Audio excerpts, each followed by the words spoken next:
Hello there, and welcome back to Majin N.M.E. In a world of heroes and villains, only the strongest could ever call themselves gods. That's exactly why I wanted to put the DCEU Justice League versus Garou, the Hero Hunter.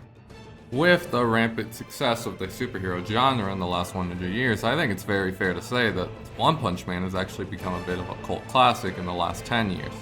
So that got me thinking, why not put Garou, one of One Punch Man's best characters, and put him up against the Justice League, one of the most influential superhero teams of all time. Though, to be perfectly honest, I don't really think Garou stands much of a chance against the DC superheroes when they actually have an ounce of their actual comic book power. However, all that just ended up leading me to the DCEU universe, which is honestly a bit stronger than I originally actually thought when watching the movies. With most of my research done, this honestly really did come down to an actual pretty close fight, and honestly, I can't even really give you a solid answer in terms of who really should win, depending on the actual scenario. For now, let's just start with Garou and see what the actual hero hunter is really actually capable of. 嘘。おう、だと思ったよ。ここで消えてなくなる。おっと、使っちまったか。ジジイの顔がちらつくから使用は避けたかったけど。Due to the amount of stages of evolution Garou actually partakes in his own actual saga, I think it's very fair to say that I'll only be looking at around 3 different versions of Garou. All 3 of these versions I feel like really do represent the actual essence of what Garou's character grew to become in the actual One Punch Man manga. To give a quick rundown in terms of who Garou really is, it's very fair to say that Garou is simply a child who was bullied and took that aggression and tried to become his own type of bully to get revenge on the world. This aggression eventually became the fuel for revenge, as Garou actually viewed all superheroes as just simply being the bullies that would constantly beat on him in the playground. Eventually, this would all lead him to the S-Class superhero Silver Fang's dojo, where he would learn a variety of actual martial arts, most importantly, the Water Stream Fist. Then, in his path of revenge, he went AWOL from the dojo and went out to go hunt down multiple S-Class superheroes. This would all eventually lead to him meeting the S-Class superhero Demon Cyborg, also known as Genos. What's so important about meeting Genos is that earlier into the One Punch Man series, Genos was casually capable of being able to create 2 giant explosions that took out giant chunks from 2 different mountains. This feat should safely be put somewhere around actual town level, but it could be much higher depending on the actual size of the mountains. What's interesting about this feat is that this was all before Genos actually got his major upgrades from being destroyed by Deep Sea King. Genos was also completely capable of speed blitzing Speedo Sound Sonic, who was able to actually dodge attacks from a hydrated Deep Sea King who could move so fast that pieces of water droplets looked like they were frozen in midair when he was moving. Despite being completely exhausted from fighting multiple heroes, Garou was actually completely capable of keeping up with Genos for the most part. But what makes Garou a real threat is his prodigal level of martial arts skill. His genius in martial arts is so strong that just by fighting the S-Class superhero Watchdog Man just once, he was able to completely copy his unconventional fighting style. The ace up his sleeve will always be Water Stream Rock Smashing Fist, which allows Garou to nullify all damage and then redirect that damage straight back into the original user. Garou was also awarded with every shonen main character's favorite ability of becoming stronger the longer the fight actually goes and adapting. These adaptations were really useful whenever Garou would get jumped because he would constantly put himself into situations where he would fight groups. After fighting Silver Fang and his brother, he was actually able to copy down Whirlwind Iron Cutting Fist, an ability that lets you cut an enemy into pieces using air pressure. Garou then broke his limiter and eventually became the monster he always wanted to be. This monstrous transformation eventually turned Garou into an absolute powerhouse. In a weaker form, Garou was able to take down the colossally sized Sage Centipede, who's nearly 2,000 kilometers long. To put into perspective, he's nearly 50% longer than the United Kingdom's max length. And to execute Sage Centipede, all Garou really did was go into the air and chop down on the colossal centipede like he was just a karate board. In the final major battle of the entire arc, Garou finally got to meet and fight Saitama. Frustrated that all of his progress was being stumped by some weird bald man, Garou released the Extreme Thought Jin, a move in which Garou smashed Saitama into the ground so hard it created ripples across the planet, and even weakened the magnetic field of the actual planet itself. Between this and Sage Centipede, I think it's very fair to say that Garou's raw strength should reside somewhere around continent to even multi-continent level, depending on where you actually think his raw strength really relies. One last little piece of scaling that you can use is whether or not Garou is stronger than the Gaia Cannon that Orochi used when he blasted Saitama with the strength of the actual planet's core. This move was destroyed by Saitama's quote-unquote serious squirt gun, where it took multiple consecutive normal punches to defeat Garou. This really does come down to whether or not you think Saitama finding Garou impressive makes him stronger than anything Orochi actually did.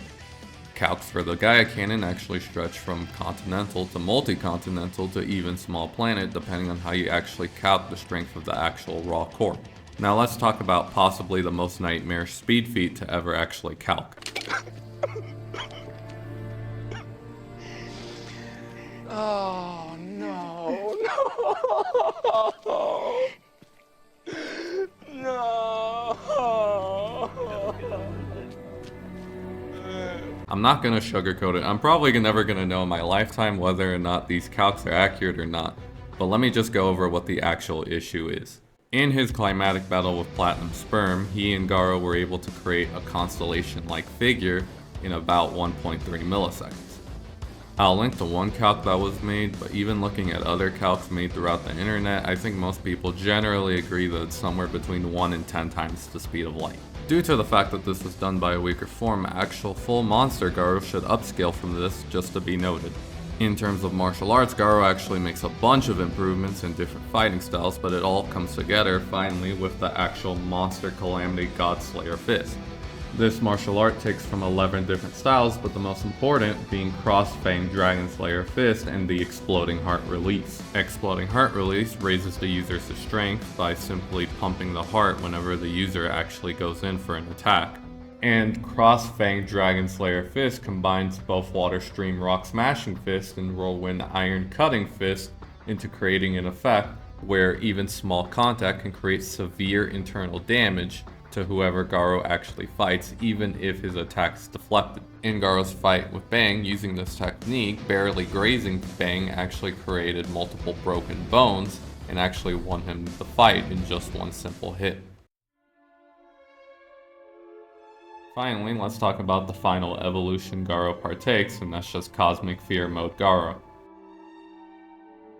Disappointed that he's not the main character of the manga and defeated by Saitama rather easily, Garou surrenders his will to become the Avatar of God.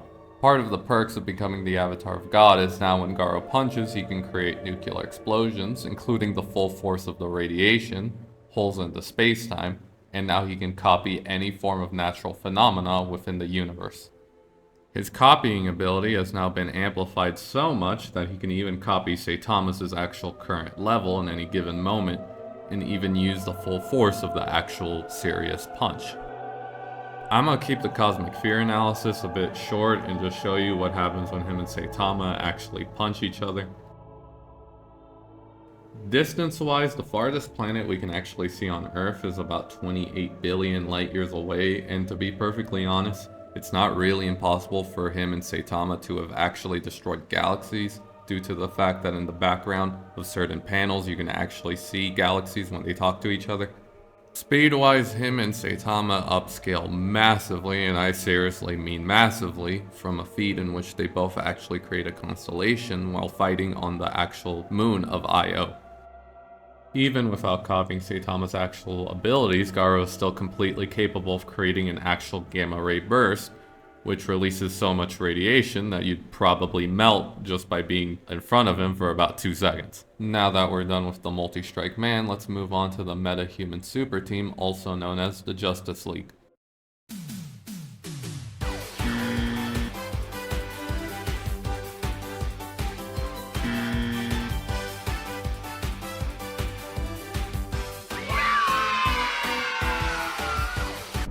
Created after the demise of the world's symbol of hope, Superman, Batman and Wonder Woman both went out of their way to go recruit some of the world's strongest metahumans in the form of Aquaman, Cyborg, and the Flash.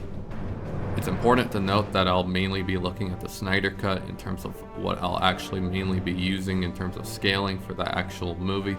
Back into the lore of the movie, it actually took until the planet-conquering Steppenwolf would actually show up for the actual world's strongest heroes, not trademark, to actually go back and fight together. Scaling wise, I first want to look at things that actually scale to most of the members first before actually going individually one by one in terms of what they all uniquely offer to the team.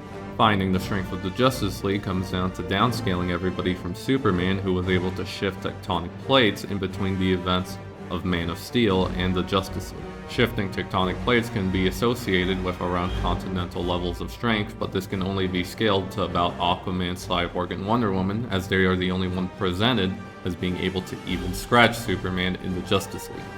Batman notes that Superman is very much necessary for actually stopping the mother boxes from reforming the entire planet, and notes that it might even take somebody who can even be stronger than a planet. This could be exaggeration to be perfectly fair, but then there's the whole Doomsday being able to crack the moon of Krypton in his fight with Steppenwolf in the past. Anyway, so the moon was broken long time ago by Doomsday, and this should all culminate into around a multi-continental to maybe even planetary level of actual strength for the baseline of Superman, with the heavy-hitting Justice League members actually being ridiculously weaker than Superman, but at least somewhere around the same dimension of actual strength. Speed-wise, they all really do scale from dodging light-based heat vision from Superman and Doomsday respectively. Both Cyborg and Wonder Woman have actually shown the ability to react to heat vision, and Aquaman has consistently stayed within their level of speed. These heat vision dodges should put them somewhere around the mid-relativistic level, with the Flash and Superman being able to scale way higher than these actual feats. I now want to look at each Justice League individually and see what they actually offer and what they actually do in terms of their unique abilities. Superman's heat vision is genuinely insane when you actually put into context that his heat vision could be blasted all the way up to 3.5 million Kelvin. This all comes from Zod's old ship being resistant to that same heat, but Superman being capable of actually scorching through it. 3.5 million Kelvin is somewhere around the actual raw temperature of an inner layer of the actual sun. Like normal comic book Superman, he can actually heal and increase his strength with the exposure of more sunlight. The cherry on top being that he still has his actual freeze breath. For speed and strength, he is far beyond Steppenwolf and far beyond Wonder Woman, so in terms of actual raw speed and strength, everything I previously talked about, he's at the pinnacle of that level. Wonder Woman herself should be the second strongest member of the Justice League and possibly the third fastest actual member. While Wonder Woman doesn't come equipped with heat vision, she still has access to her sword, which is capable of cutting through Steppenwolf, her lasso of truth, and her gauntlets. The lasso is indestructible and is capable of actually restraining people like Doomsday, but ultimately it can be still pulled and moved into an actual counterattack just like Superman did. The bracelets have been shown to actually neutralize attacks from enemies actually stronger than Wonder Woman herself. In combat, Wonder Woman is actually an extremely trained fighter with possibly over 1,000 years worth of experience. To find her strength, we really do have to look at Superman and just massively downscale it while still at least accepting the fact that Wonder Woman doesn't die immediately fighting the guy. We have to remember she was an integral part of actually taking down Doomsday. When you look for speed, she is the one who actually dodged the light vision, so she should scale to its main value of actually being around that mid-relativistic level. Master of the Sea, Aquaman's a bit of a weird one in terms of actual abilities. Most of his abilities really do correlate to the fact that he is constantly underwater. This allows him the ability to communicate and manipulate different animals underwater. On the topic of water, he still actually possesses some form of waterbending. However, this can really hurt him because he really does want to stay in the water to keep up his actual raw strength. With respect to Aquaman, he was actually completely capable of keeping up with Wonder Woman and even viewed as somewhat of an equal in terms of the actual fight against Superman. In that same fight, he also had absolutely zero problem keeping up with Cyborg and Wonder Woman, who both actually have the light vision dodges. Victor Stone, aka Cyborg, is the mechanic of the actual new Justice League team. He's completely hardwired to the actual internet, is capable of blowing up every single nuke at the same time if he honestly felt like, and had the entire world in his fingertips. Thanks to his new body, he can actually create a shield that can take heat vision blasts from Superman, who at that time was actually viewing them as an enemy, though it would be reasonable to say that it was actually scaled to the 3.5 million Kelvin we talked about earlier. Cyborg should scale to his teammates, putting him around relativistic levels in speed and actual continent level in strength. Batman is out of his depth, to be perfectly honest, as he's only wall level with maybe possible supersonic scaling in terms of speed, but still has access to his energy absorbing gauntlets and has created machines that it can at least help the actual Justice League, even as a distraction. I think it's fair to say that Batman's only real big contribution to this team is mainly his strategic mind, as he's still at the end of the day Batman. Finally, we have the Flash, who is honestly the most interesting one to talk about in terms of actual abilities due to the fact that he has one giant trump card. Strength-wise, I think it's fair to say that the Flash is weaker than most of the members of the Justice League, but he was capable of smashing into Aquaman without blowing up into a puddle. Speed-wise, we are talking about the Flash. He moves so fast that the other members of the Justice League can't even process him, barring Superman, and he can actually go back in time by moving way faster than light. Being able to time travel is actually a gigantic trump card for the Flash, as he is capable of essentially retconning bad situations if he's given enough time, creating essential time loops. Now that we're done with the Justice League analysis, I want to compare different versions of Garou and see how this could all change how things go down. For round 1, let's see how human Garou would actually go up against the actual Justice League. Realistically, I don't see how Garou in his human form can actually be any real big threat to the Justice League if they even take him slightly serious. Most likely, Garou would announce himself as being the ultimate evil and there to kill them, and then easily be restrained by Wonder Woman or the Flash. If Garou opens with a surprise attack, it's entirely likely that any Justice League member could easily dodge it and counterattack one-shot Garou, given the fact that Garou is only hypersonic with town-level scaling. The actual Justice League members are far beyond this, so even a counterattack from Garou early into the series is completely mute in terms of actual raw effectiveness. Water Stream Rock Smashing Fist is actually very useful, but to be fair, its whole negating all damage thing is probably a little hyperbolic in terms of his limits, as this martial arts was completely useless when presented against Saitama, who was just simply stronger. The irony of this situation being that losing to the Justice League would actually be the best for Garou in terms of his actual character. He actually gained a lot of humility after losing to Saitama, and went on to live a more honest and peaceful life. For round 2, now let's just look at Cosmic Fear Mode Garou versus the Justice League.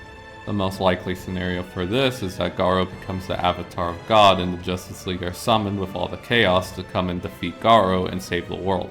The tragedy of this scenario is that Garou has completely lost his humanity and the Justice League are completely incapable of ever actually stopping him. Cosmic Fear Garou is capable of destroying literal galaxies, while the Justice League is only capable of putting up subpar continental feats. When I say Garou lost his humanity, I mean it. In this form, Garou completely loses his actual sense of morality and actually goes around killing different members just out of convenience to prove he's the ultimate evil.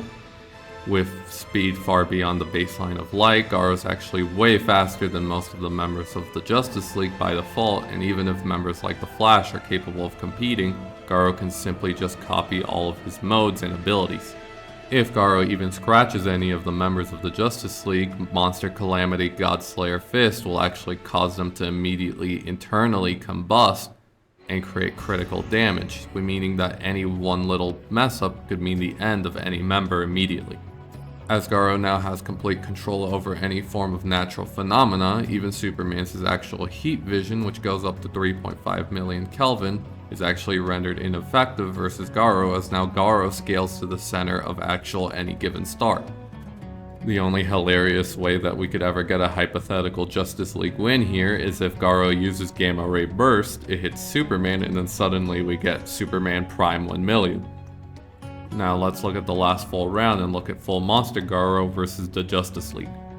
The raw stats for this round is actually very interesting, as Garou's actually should be weaker than the actual heavy hitters of the Justice League, while still actually being a bit faster in terms of reasonable scaling.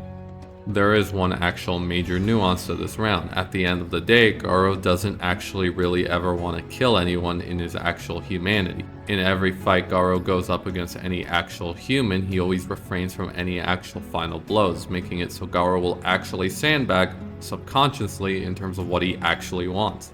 Both Monster Calamity Fist and Exploding Heart Release actually give Garou major amps that make it so any actual major contact with any member of the Justice League would actually make high critical damage. This would certainly catch any Justice League member off guard, but if he were to pick one that wouldn't matter too much, like Aquaman, then the rest of the actual team would be put up into actual awareness of what Garou's actually capable of. While he is faster than most members of the Justice League, the Flash should be really comparable to him, as he said he needs to go way faster than light to go back in time. The Flash should actually play this a bit like Red Rush if they were to actually get the highest chance of winning. If the Flash simply plays support and allows his teammates to do most of the main critical damage, then you get a scenario in which Garou can only actually get his first hit off, and then he won't actually be able to keep attacking. This will inevitably become mute as Garou will eventually grow and overcome any actual form of speed difference between him and Flash.